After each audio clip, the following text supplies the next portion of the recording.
Leeds versus Manchester United is the match preview that we are bringing you here onto the United Matters channel. It involves the predicted starting 11 and what changes we expect Erik ten Hag to make, who is in, who is out, as he really confirmed in the press conference, and then we tackle a little bit of Leeds and see which players are really out and which other players are really going to return for the side of the White Boys. Rokan David is my name. Smash the like button, comment and share. And if you're totally watching us for the very first time, endeavor to subscribe to this channel so as not to miss out on stories that we do upload in here on a daily. Now, the stadium where the game is going to take place was Elland Road, and it has a capacity of 37,792 people. That's its capacity, and that's where it's really found down there in Leeds. So United is going back at Leeds, and we are having a very bad record at Leeds because I think it has been very many years since United won 2 consecutive games at the stadium of Elland Road, and I think that last happened in 1976 when United went and really beat them 2 consecutive seasons at their stadium.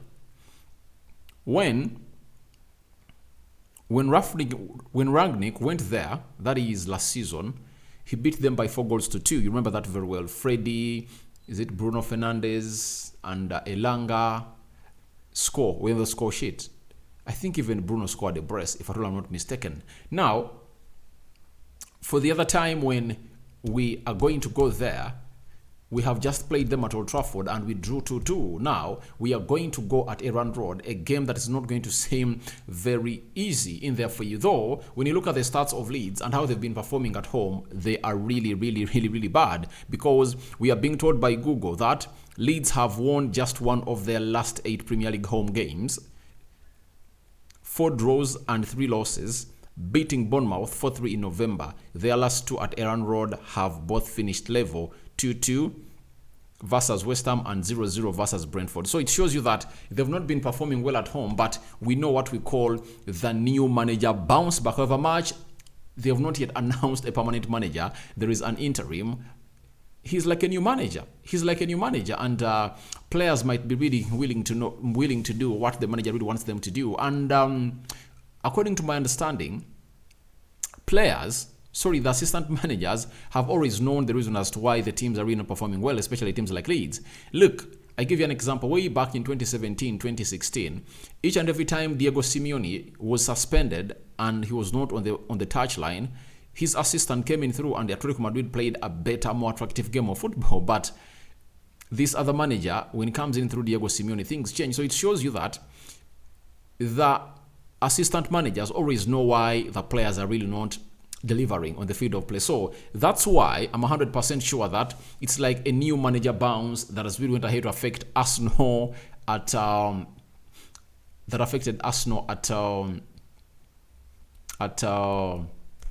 Goodson's Park this season. It affected us at at Villa Park when Unai Emery was playing his first game at home, us traveling from Spain, Sociedad on Thursday, and then we played them on Sunday, and hence we went ahead to lose. And this time around, the beauty of it is that we are playing Leeds, the same team, at Old Trafford, and I believe we are all the same wavelength of tiredness, all having energy, but we've played more games than Leeds, especially when you add on the games we played in the Carabao Cup are like 5 or 6.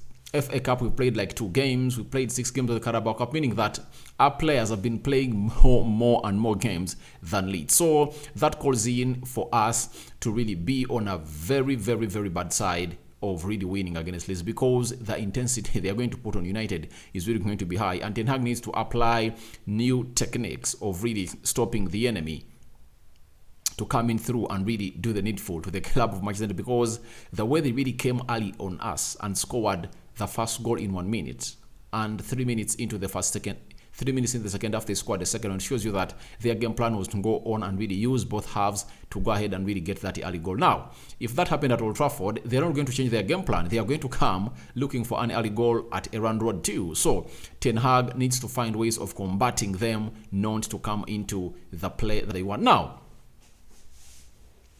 who is a variable and who is not a variable at Manchester United? The positive is that Bissaka is back. Remember the game of Leeds at Old Trafford, he was away. Bissaka is back, and we're going to see in my predicted starting 11 whether Ten Hag is thinking about bringing him. It's going to be my thought. It's not the manager's thought. It's going to be my thought. Now, the others that are really away, Anthony, Scott McTominay, Anthony Martial are away, but might return in the next 2 weeks because the manager ruled them out even in the game of Barcelona away at Spotify Stadium down in Catalonia. Then Ericsson, you all know he's returning late April or early May. That's when he's going to return. He's out for 3 months. Danny Van de Beek, he's really out until the end of the season, meaning that he will return when we are going through the preseason, and obviously he will be back and running. So it shows you how fast this is really happening at Manchester United, that games are coming in thick and fast, and we need to go ahead and really gang up results, because these games like these are the ones that are really costing us the trophy. And I believe if you had really gotten a win against Crystal Palace at their place, and we had won against Leeds, we would have had 4 points more onto the points we're having. We would have been having 46 points, just 4 points behind Arsenal, and Arsenal would have been having a game in hand. So it shows you that we have to win this game. We have to win this game, but it's really hard. It's really hard. As I've told you that we last won 2 consecutive games at Elland Road in 1976. That's it. So last season we won there 4-2. Are we going to go ahead and really win again as we visit them at Elland Road? That is the big question. When you look at Leeds, they had 3 players got off the field of play. One of those was Luis Sinisterra, is expected to return. And Paul Stojuk, the left back, is also expected to return. And obviously, Junior Firpo is also expected to return. And those that are out are Stuart Douglas, Rodrigo is out, Achige is out, Adam Foshu are out. Liam Cooper and Mark Roca will need overcover training and see whether they will come in through and really play the game of football. But that doesn't give us a chance. That doesn't give us a chance because they brought the ball to Manchester United at Old Trafford and we almost allowed them in. But they only had 2 threatening chances, or 3. But out of the 3, 2 crossed the line, meaning that they were too clinical, and we should look at that at their stadium because they're going to be having fans cheering them and really keeping them going, something that you wouldn't love to lose, a game that we wouldn't like to lose in that manner. So our traveling fans need to be on form. They need to be all cheering to these players to see to it that we find means of really winning this game of football, because we need to win. We can't get 2 points or 1 out of the possible 6 when we're playing Leeds. If we had really won a game at Old Trafford and we drew away at Leeds, to me it would have been okay. But now it's a mission of winning, but you have to take care because Leeds is also a beaten or a wounded lion, because they feel like if they win this game of football, they're going to find themselves out of the relegation zone and they don't want to get relegated. And the manager of Manchester United, Erik ten Hag, I think he has a proper plan to overcome Leeds. And what is that plan all about?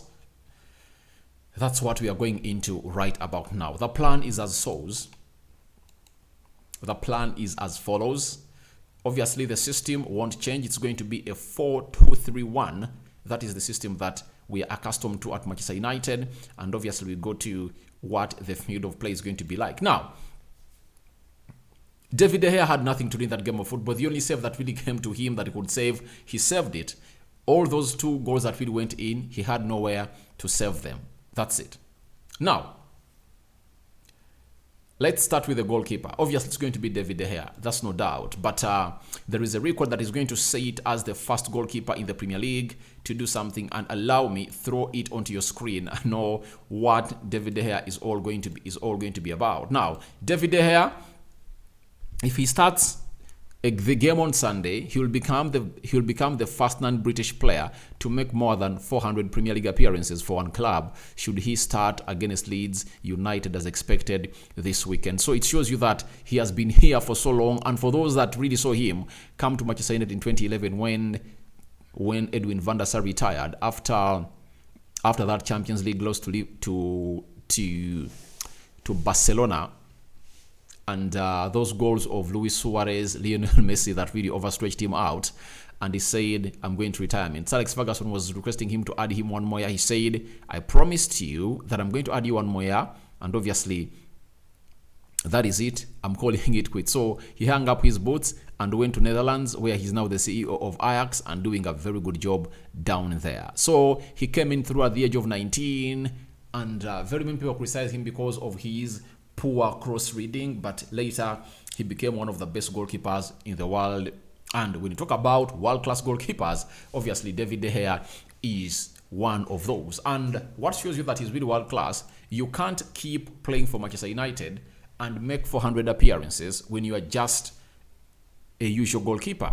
You must be having something special with you. And 400 appearances for now how many years? He came in 2011. He's a decade plus, meaning that every season he has been averaging 40 games a season. That is how good this guy has been and consistent. So David De Gea is going to be in goal and is going to be hitting 400 games for Manchester United, especially in the Premier League. One will tell me, but we saw Sir Alex Ferguson giving him an award of making 500 games. Those were 500 games for Manchester United, but these are 400 games of the Premier League. You get? Exclude the Carabao Cup, FA Cup, Champions League, and the UEFA Europa League. The fact is, the man has played so far 399 Premier League games. He starts against Leeds tomorrow. He will be making a record of 400 appearances for a single club as a non-British player. That is David De Gea. Now, the contention starts here at the right back. Dalot coming back from injury, not playing very well, putting out a couple of blind passes, but at the epitome of it, he brought in a cross that brought us back into the game for the first goal that Rashford scores. Now, Aaron Bissaka is not on the injury list of the players that Erik ten Hag mentioned this time round. Now, we are waiting to see who is really going to start in this game. Bissaka has been having a very good spell ever since return from the World Cup, because Dalot returned from the World Cup while he's injured, played one game and played some 37 minutes in the game of Charlton, got off the field of play. Now, the big question is, who is starting? Who is starting? That is the big question. For me, as far as I know, Erik ten Hag, he's a manager that believes in his players, and I believe this man is going to play the right back position of Manchester United at Elland Road. It's Diego Dalot. He needs to find him back to match fitness. Before he got an injury at the World Cup, he was really great, looking great. Defensively was right. He was really doing great and he was superb. Going forward, great. Crossing the ball, better than Aaron Bissaka. And I believe he's the first choice right back of Erik ten Hag, and there is no way he keeps him out, because he's having a game on Thursday playing Barcelona away at Spotify Stadium in Spain. He needs him fit, and he might use this game to find him fit. But I won't be surprised if at all Bissaka comes in through and really plays. I won't be surprised if at all Bissaka comes in through and plays also. Let's go to the left back. One will say that Luke Shaw has played 3 consecutive games. He needs to get himself into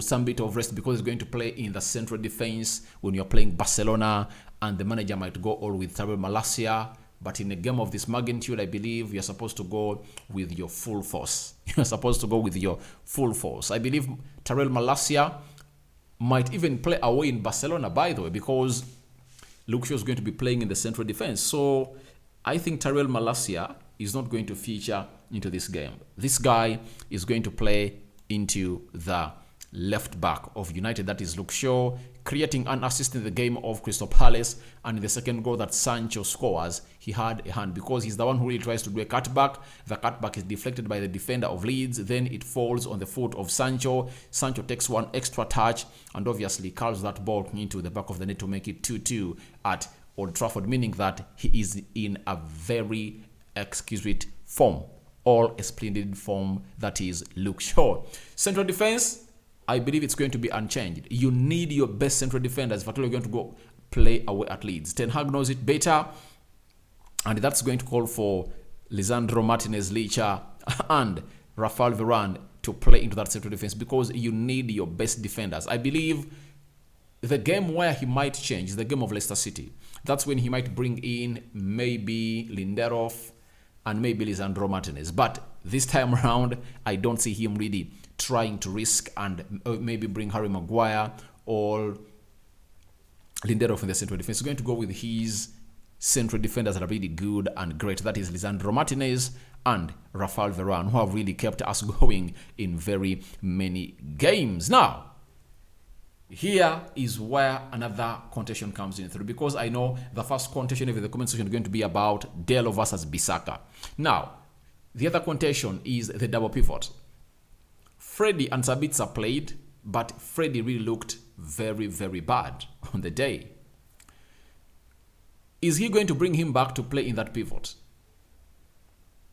My answer is no. I believe he's bringing on this man to play in the central defensive midfield area. Victor Lindelof. He came out during the interview and asked about Lindelof coming in through and playing in the CDM position. We are playing, was it Nottingham Forest or Reading? One of those games. And he said, I'm meaning Ten Hag, he said that Lindelof was trained as a CDM at Benfica and he really knows how to play to that position very, very well. So, he even brought him in the game of Leeds and played as a CDM. And you saw how we got balance in that game as we really played. So, to me, that means he's really going to go all out and bring him to play to that CDM position, because we looked very porous with Freddie and Sabitzer in that midfield. I believe Freddie had a very bad day, and there is no reason as to why the manager is going to grant him another chance to come on and play for Manchester United in the game you're going to be playing away at Elland Road. And I believe it's Sabitzer playing alongside Lindelof in a double pivot. Sabitzer registered close to 4 shots. I think 1 was on target, 3 were off target in the first half. And that first goal we got ahead to score, it's him who comes in through and puts in an effort that finds Facundo Pelestri in the blind side of the pitch, plays into Dalot, and Dalot crosses that ball. Rashford heads it in the back of the net to make it 1 for Manchester United. And I believe Sabitzer is going to be played into the double pivot with Lindelof. That's what I think the manager is going to go ahead and do. Now, the rest, I believe it's going to be Bruno Fernandes, a man who really gave Garnacho 2 passes, and Garnacho really found himself not scoring them. The other big chance he created was for Rafael Varane, though he went in for near post instead of going in for the far post. And goalkeeper, is it Maila? What's his name? You know, his name is really, really hard to spell. The goalkeeper of Leeds went ahead to save it because it was at the near post. But Bruno, responsible for the first goal, but had created 3 chances that would have really gone ahead to give him 3 assists. But they are denied him by Garnacho's incompetency and Varane's decision of not going for the far post with his heading effort. So I think Bruno is going to play to that position and lead the team as the captain at Elland Road on Sunday. Then, the right side of the attacking midfield. In the game of Leeds, the manager started with Rashford off that side and Garnacho off the left. To me, 100% believe that it's time for this man to get back his position. That is Jordan Sancho. I believe he's going to be played on the right wing, because we need to balance our first team and the players that will come off the bench. If you get all your players onto the field of play that are really good, then you won't find yourself in a better position of really coming in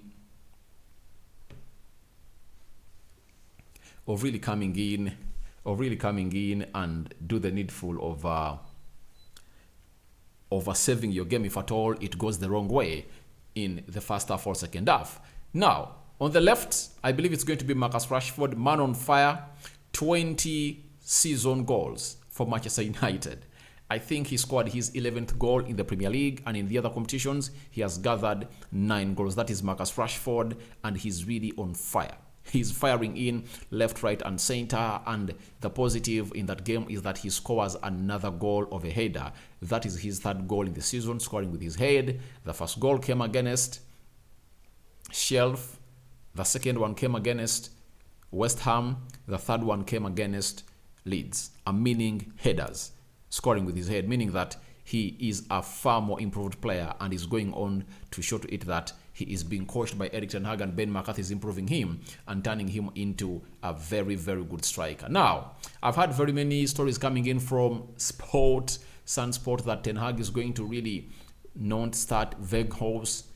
But I believe, unless otherwise, Ten Hag is thinking that Weghorst can come off the bench and impact the game, of which I don't see.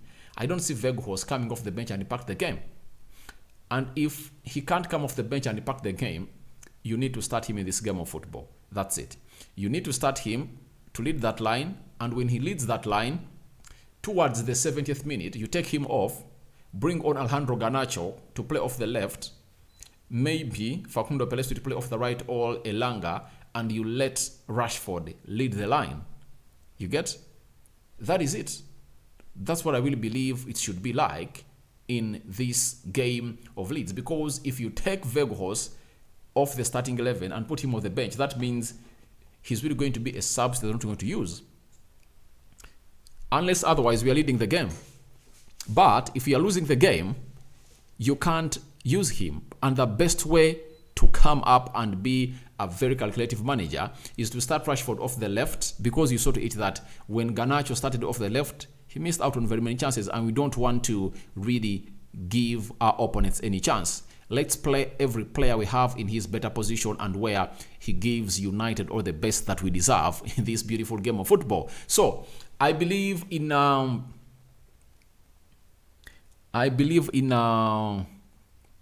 Erik ten Hag going for Weghorst lead the line. Garnacho, games we've been playing away from home, Garnacho has not been performing very well, and I don't fancy him to be starting in the game of Leeds. That's it. The pressure is going to be so high. I believe it's better he comes off the bench, like for the last 20 or 15 minutes. I think he last played very well when he scored against Fulham, and trust me, he came off the bench. But the game of Aston Villa, he played away and started. He never really played very well. So I believe he needs to be on the bench. Then he comes off the bench later. If you start him in this game of Leeds, and you know the pressure that is going to be on that game, and he doesn't perform, and for 2 consecutive games doesn't deliver, fans are really going to go all up for him, and you know what it means. So Ten Hag is keeping that in his mind. I believe he's not going to make that mess. So that's my starting 11, and I believe all what we're supposed to do is simple. Let's keep it tight at the back. Let's keep it tight at the back. Our chance will come. Our chance will come, and let's make it hard for them to score against us. And I believe by that moment, Rashford turns into centre forward and bring on Alejandro Garnacho. It will be another sparky moment that will see us winning this game of football. So, you guys, your thoughts on Leeds versus Manchester United are welcome in the comment section below. I believe we aren't losing. My most realistic prediction is a 2-1 win for Manchester United. But even if we draw, I won't be surprised. But a draw is going to pain me. How can we get 2 points out of the possible 6 when you're playing Leeds? At least let's fight hard and get in what we call a point. Let's fight hard and get in a point. Not a point. 3 points, because we need to get these 3 points and get ourselves going. Let's get back ourselves to winning ways, because away from home, we've not been performing very well, by the way, because out of the how many games? Is it 5 games we've lost in the Premier League? 4 have been lost away from home. Against Arsenal, against Aston Villa, Brentford, and Manchester City. Meaning that at away, we've not been performing very well, especially when we're on pressure. Then we lost 1 game at Old Trafford. That is against a team called Brighton that kickstarted off our season. Then later, we went ahead to win games away. But we've also won some games away. Southampton, Leicester City, Everton, Wolverhampton Wanderers. Which are the game? I think those are the only 4 games we've won away. And it shows you how little we've gone ahead to win away from home. So your predictions are welcome in the comment section below. I sign out for now. See you later. So let's wait and see what is going to happen at Elland Road on Sunday as we take on this team. You've had my prediction. yours is also welcome in the comment section below. May the Almighty God bless you abundantly, guys. I sign out for now. See you later, but don't forget to subscribe, guys, and smash the like button. Show me love like never before. Bye bye.